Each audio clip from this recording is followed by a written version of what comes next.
నమస్తే, నా పేరు ప్రశాంతి. ఎన్సీఎన్ న్యూస్ కు స్వాగతం. ముందుగా హెడ్లైన్స్ చూద్దాం. రాప్తాడులో విలేకరిపై జరిగిన దాడిని నిరసిస్తూ నిడదవోలు తహసీల్దార్కి వినతి పత్రం సమర్పించిన జర్నలిస్ట్ యూనియన్లు. తూర్పుగోదావరి జిల్లా నిడదవోలులో అనంతపురం జిల్లా రాప్తాడులో జరిగిన సిద్ధం సభలో వైకాపా నాయకులు విధి నిర్వహణలో ఉన్న ఆంధ్రజ్యోతి విలేకరిని కొట్టడంపై స్థానిక ఎంఆర్ఓ ఆఫీస్ వద్ద జర్నలిస్ట్ యూనియన్లు, టీడీపీ, జనసేన, సిపిఎం ఆధ్వర్యంలో నిరసన తెలియజేశారు. ఈ సందర్భంగా జర్నలిస్ట్ నాయకులు మాట్లాడుతూ జర్నలిస్టులు అంటే ప్రభుత్వానికి, ప్రజలకు మధ్య వారధిలా పనిచేస్తారని, వారికి పార్టీలతో సంబంధం ఉండదని, అలాంటి వారిపై సాక్షాత్తు సీఎం సభలో దాడి చేయడం అత్యంత హేయమైన చర్య అని అన్నారు. జర్నలిస్టులకే భద్రత లేకపోతే ఇక సామాన్య ప్రజల పరిస్థితి ఎలా ఉంటుందో ఊహించవచ్చునని, ప్రభుత్వం వెంటనే జర్నలిస్టుపై దాడి చేసిన వారిని గుర్తించి కఠిన చర్యలు తీసుకోవడంతో పాటు జర్నలిస్టులకు భద్రత కల్పించాలని డిమాండ్ చేశారు. అనంతరం ఎంఆర్ఓకు వినతి పత్రాన్ని అందజేశారు. డాక్టర్ బిఆర్ అంబేద్కర్ పొందుపరిచిన రాజ్యాంగం ప్రకారంగా కూడా ఎవరు కూడా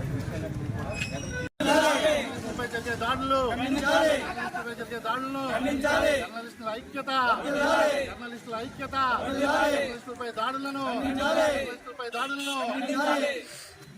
వైసీపీ గోండాల దాడిని ఖండించండి. ఆంధ్రజ్యోతి విలేకరులపై వైసీపీ గోండాల దాడిని ఖండించండి. పాత్రికేయులపై దాడులను ఖండించండి. పాత్రికేయులపై వైసీపీ గోండాల దాడిని ఖండించండి. పాత్రికేయులపై అధికార పక్ష గోండాల దాడిని ఖండించండి. ఆంధ్రజ్యోతి విలేకరులపై వైసీపీ గోండాల దాడిని కల్పించాలి. పాత్రికేయులకు భద్రత కల్పించాలి. పాత్రికేయులకు భద్రత కల్పించండి. వైసీపీ ప్రభుత్వ నిరంకుశ వైఖరి ఖండించండి. వైసీపీ ప్రభుత్వ పాత్రికేయులపై నిరంకుశ వైఖరి.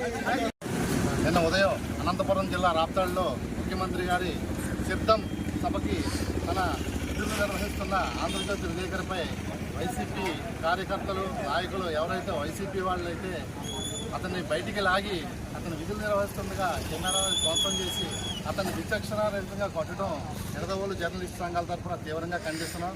ఎందుకంటే జర్నలిస్టులు అనేవాళ్ళు ప్రభుత్వానికి, ప్రజలకి మధ్య వారధిగా పనిచేస్తారు. వాళ్ళకి పార్టీలు ఉండవు, ఏ పార్టీతోనూ సంబంధం లేదు. ప్రజల సమస్యల్ని రాజకీయ నాయకులు వాళ్ళు ప్రజలకి ఏమైతే కోరుకుంటున్నారో రాజకీయ నాయకులకి చేరవేయడమే వాళ్ళ పని. వాళ్ళకి ఏ పార్టీలు ఉండవు. అటువంటి వ్యక్తిని కొట్టడం అనేది చాలా దారుణమైన చర్య. ఇది ఇటువంటి మళ్ళీ పునరావృతం కాకుండా అక్కడ ఎంతోమంది వేల మంది పోలీసు వాళ్ళు ఉంటారు. అలాగే సాక్షాత్తు మన రాష్ట్ర ముఖ్యమంత్రి ఉండగా కూడా జరిగిందంటే ఇక విలేకరులకి, సామాన్య ప్రజలకి ఇంకెక్కడ భద్రత ఉందని చెప్పి మేము ప్రశ్నిస్తున్నాం. కాబట్టి ఇది ముఖ్యమంత్రి గారు తీవ్రంగా తీసుకుని వాళ్ళ కార్యకర్తలని వాళ్ళకి చెప్తారో ఏం చేస్తారో తెలియదు. ఇంకెప్పుడు ఇటువంటి సంఘటనలు జరగకుండా ఉండాలని చెప్పి విలేకరులు మేము అందరం కూడా భద్రతగా ఉండాలని చెప్పి కోరుకుంటున్నాం. అలాగే Nidadavolu print and electronic media తరఫున మా జర్నలిస్టులందరికీ భద్రత కావాలని చెప్పి ఎంఆర్ఓ గారికి మెమరాండం సమర్పించడం జరిగింది.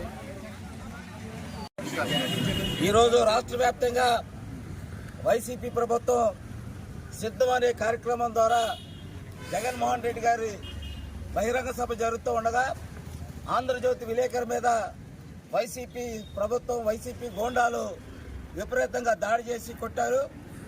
ఇది చాలా దారుణం. ఈ సంఘటన మేము సిపిఎం పార్టీ తరఫున తీవ్రంగా ఖండిస్తున్నాం.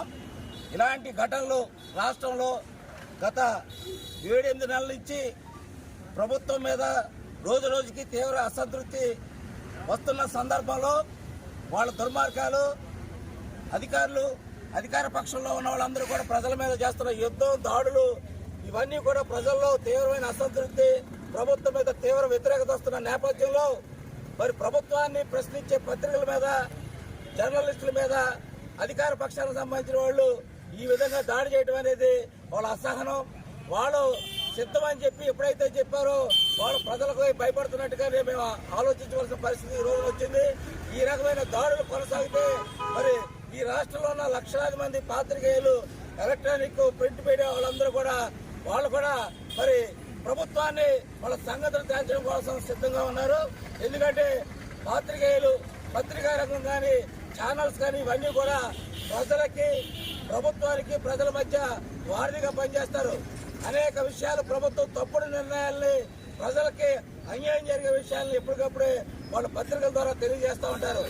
ప్రభుత్వం దీని అంతటినీ కూడా సమన్వయం చేసుకుని లోపాలను సర్దిద్దుకోవడం మానేసి ప్రభుత్వానికి మాకు వ్యతిరేకంగా వార్తలు రాస్తున్నారని వారి మీద దాడి చేయడం అంటే రాజ్యాంగ విరుద్ధం, చాలా దుర్మార్గం. ఇది మరి కొన్ని వందల మంది పోలీసులు అక్కడ ముఖ్యమంత్రి సభ దగ్గర ఉన్నప్పుడు కూడా మరి ఆంధ్రజ్యోతి విలేకరుల మీద తరిమి కొట్టడం అంటే ఇది ఎంత అన్యాయమో ఒకసారి ఆలోచించాలి. రాష్ట్రం అంతా కూడా ఇదే పరిస్థితి ఉంది. నోరెత్తే వాళ్ళందరూ కూడా చితకబోతున్నారు, తప్పుడు కేసులు పెడుతున్నారు, అరెస్టులు చేస్తున్నారు. అర్ధరాత్రి లేదు, పగలని లేదు, మహిళలను లేదు, ఏ తారతమ్యం లేకోకుండానే ప్రజల మీద దాడి చేస్తారు. ఒక రకంగా చెప్పాలంటే వైసీపీ ప్రభుత్వం ప్రజల మీద దాడులు చేస్తుంది, యుద్ధం చేస్తుంది.